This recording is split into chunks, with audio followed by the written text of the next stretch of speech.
Sir, আমার নাম মকবুল। আমেরিকানরা মকবুল বলতে পারে না, তারা ডাকে ম্যাক। কেউ কেউ ডাকে ম্যাকবুল। শুরুর দিকে আপত্তি করতাম, বলতাম ম্যাকবুলের চেয়ে মকবুল উচ্চারণ অনেক সহজ, খামোখা কঠিন নামে কেন ডাকো। শেষের দিকে এইসব বলা ছেড়ে দিয়েছি। আমেরিকানরা নিজে যা বোঝে তাই করে, যুক্তির ধার ধারে না।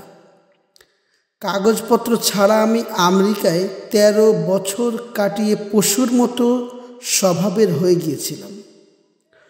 পশু যেমন মানুষকে দেখেই আতঙ্কে অস্থির হয়ে পালিয়ে যাবার চেষ্টা করে, আমিও তাই করতাম। পুলিশ দেখলে বুকে এবং তলপেটে প্রচণ্ড ব্যথা হতো। ব্যথা মাঝে মাঝে এমন তীব্র হতো যে বাথরুমে ঢুকে বমি করতাম। রাতে থাকতাম কিছু মেক্সিকানদের সাথে। তারা ড্রাগ নিত, তবে আমার সঙ্গে ভালো ব্যবহার করত। তাদের জন্য প্রতি রাতেই খিচুড়ি রান্না করতাম। তারা আমার খিচুড়ি ড্রাগসের মতোই আগ্রহ করে খেত। খিচুড়িকে তারা বলতো কিচলি। খিচুড়ি রান্না আমি দেশ থেকে শিখে আসি, কেউ আমাকে শেখায়ও নি, সম্পূর্ণ আমার নিজের আবিষ্কার। হাতের কাছে যা পেতাম সবই বড় একটা হাঁড়িতে চড়িয়ে জাল দিতে থাকতাম। প্রচুর ঝাল দিতাম। রান্না শেষ হবার পর ডাল বাগারের মতো বাটারে বাগার দিতাম। খিচুড়ি খাবার সময় মেক্সিকান বন্ধুরা বেশিরভাগ সময় ঝালের কারণে হাঁ করে থাকত। তারপরেও নিজেদের মধ্যে মেক্সিকান ভাষায় বলাবলি করত, কিচলি জগতের শ্রেষ্ঠ খাবার। আমি আমার এই মেক্সিকান বন্ধুদের কারণে গ্রিন কার্ড পাই। তাদের একজন আমাকে গাড়ি চালানো শেখায় এবং খোদ নিউ ইয়র্ক শহরে আমি ক্যাব চালাতে শুরু করি। সবই সম্ভব হয় খিচুড়ি নামক অখাদ্য এক রান্নার কারণে। আমি ক্যাব চালাতাম রাতে, দিনে ঘুমাতাম। রাতে উলার বেশি পেতাম, ট্রাফিকও থাকতো কম। তবে রাতে ক্যাব চালানোর সমস্যাও ছিল। অনেক দুষ্ট লোক যাত্রী সেজে ক্যাবে উঠত, তারপর পিস্তল দেখিয়ে টাকা পয়সা নিয়ে যেত। কয়েকজন ক্যাব চালক সন্ত্রাসীদের হাতে গুলি খেয়েও মারা গেছে। ক্যাব পরিচালনা সংস্থাগুলি নানান নিয়মাবলী ক্যাব চালকদের জন্য তৈরি করেছিলেন, যাতে তাদের জানমালের ক্ষতি না হয়। যেমন ওয়াকিটকি সর্বক্ষণ খোলা রাখবে, কেউ পিস্তল ধরলে তার সঙ্গে আর্গুমেন্টে যাবে না, সে যা চায় সবই দিয়ে দেবে। সন্দেহজনক কাউকে গাড়িতে তুলবে না, ভদ্রভাবে তাকে নিষেধ করবে। যেমন গাড়ির ইঞ্জেকশন ফুয়েল আমাকে ট্রাবল দিচ্ছে, এখন তোমাকে নিতে পারছি না, সরি। এইসব নিয়মকানুন আমি মোটেই মানতাম না। সবাইকে গাড়িতে তুলতাম। আমার তখন প্রচুর ডলার দরকার। অনেক দিন দেশে যাই না, দেশে যাব, সম্ভব হলে বিয়ে করব। মা চিঠিতে জানিয়েছেন তিনি মেয়ে দেখে রেখেছেন, মেয়ে ইন্টার পাস, গাত্রবর্ণ অত্যন্ত পরিষ্কার, নাম কমলা। অতি লোভে একবার মহাবিপদে পড়লাম। স্যার, আপনাকে সেই গল্পটাই বলবো। আপনি লেখক মানুষ, অনেকের কাছে অনেক গল্প শুনেছেন। আমি যে গল্প বলবো সেটা শোনেন নাই। এখন স্যার, আমাকে যদি ৩ মিনিট সময় দেন তাহলে বারান্দায় গিয়ে একটা সিগারেট খাবো। আপনার সামনে সিগারেট খাওয়ার মতো বেয়াদবিটা করব না। এই গল্পটা করার সময় আমার খুব টেনশন হয়, তখন সিগারেট না খেয়ে পারি না। ডিসেম্বর মাসের শেষ, কয়েক বছর পর সেবারই খুব বরফ পড়েছে। ক্রিসমাসে বরফ ছিল না, হোয়াইট ক্রিসমাস হয়নি। ২৬ তারিখ থেকে শুরু হলো তুষারপাত, সঙ্গে ঝোড়ো হাওয়া। সেই দেশে ঝড়ো হাওয়াকে বলে ব্লিজার্ড। ব্লিজার্ডের সময় অফিস আদালত ছুটি হয়ে যায়, জমিয়ে সবাই আড্ডা দেয়, পোকার খেলে, বিয়ার খায়। ধনী দেশ তো, তারা কষ্টটাকেও আনন্দ বানিয়ে ফেলে। আমি ইয়েলো ক্যাব নিয়ে ঘুরি, অতিরিক্ত ভাড়া পাওয়া যায়। আমার কাছে ব্লিজার্ড বড় ব্যাপার না, ডলার জমানো বড় ব্যাপার। একজন লং রুটের যাত্রী পেলাম, সে যাবে নিউ জার্সি, তার নাকি বিশেষ প্রয়োজন, এক্ষুনি যেতে হবে। সে বলল, ব্লিজার্ডের রাতে তোমাকে নিয়ে যাচ্ছি, আমি ভালো টিপস দেব। আমি সাহেবকে নিয়ে গেলাম, ভালো টিপস পেলাম, ভাড়ার উপর আরও $100। ফেরার পথে পড়লাম বিপদে। হুলস্থুল ব্লিজার্ড শুরু হয়েছে। এমন তুষারপাত আমি জন্মে দেখি নাই। যেন একসঙ্গে কয়েক লক্ষ বস্তা শিমুল তুলা কেউ আকাশ থেকে ছেড়ে দিচ্ছে। গাড়ি নিয়ে আগানোই মুশকিল, রাস্তার বরফ জমে কাজ হয়ে গেছে। গাড়ি সমানে স্কিড করছে। আমি সাবধানে এগোচ্ছি।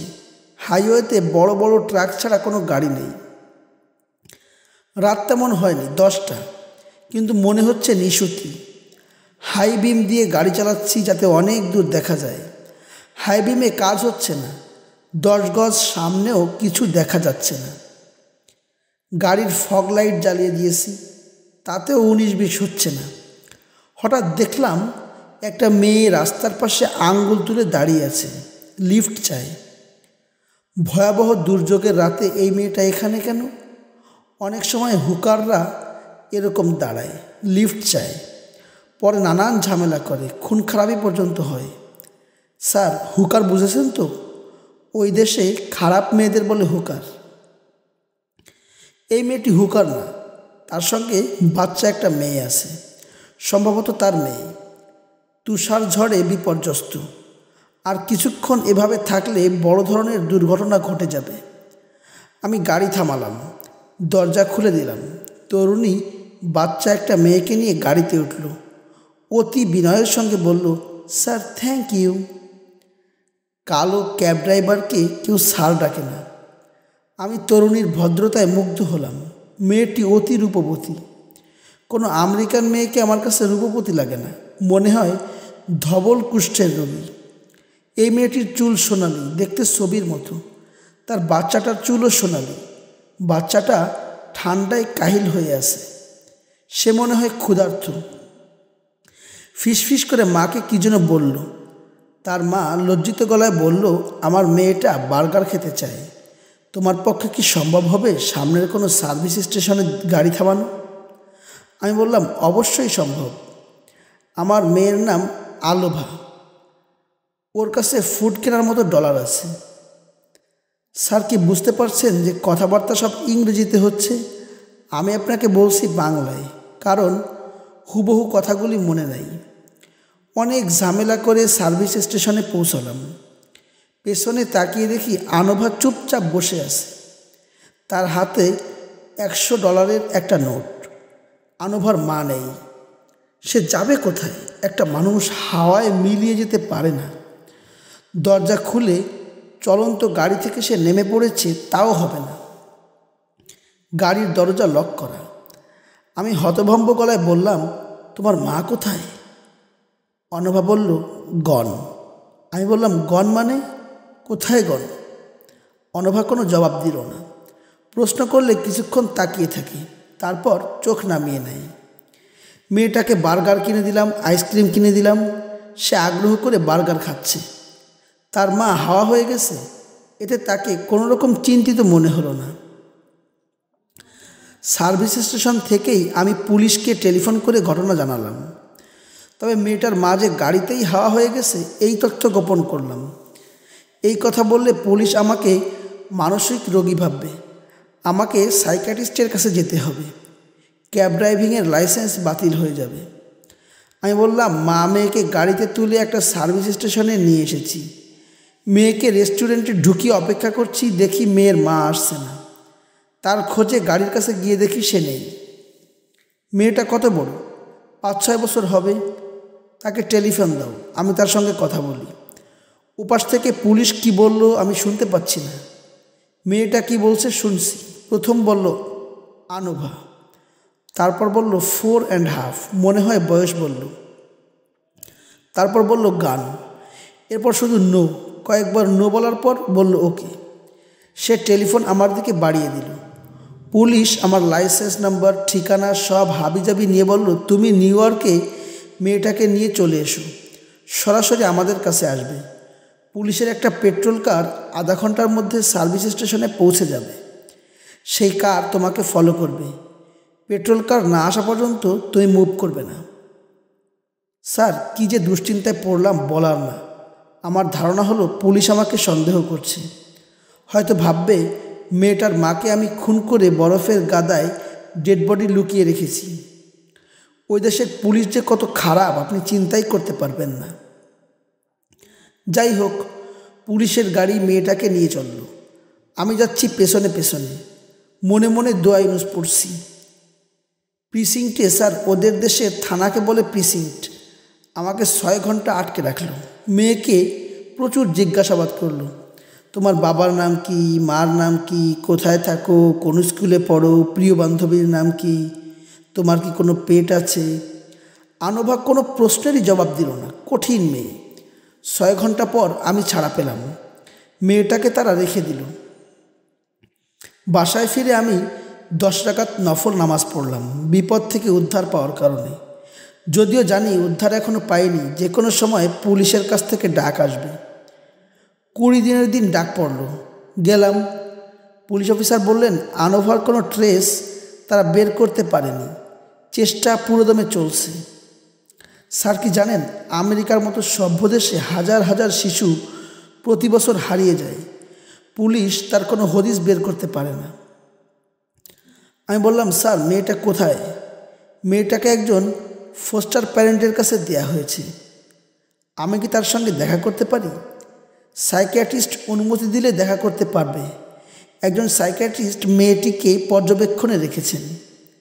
আমি কি যেতে পারি? পারো। তুমি মেয়েটিকে দেখতে চাচ্ছ তা সাইকিয়াট্রিস্টকে জানানো হবে। সাইকিয়াট্রিস্টই তোমার সঙ্গে যোগাযোগ করবে। তার নাম পুল।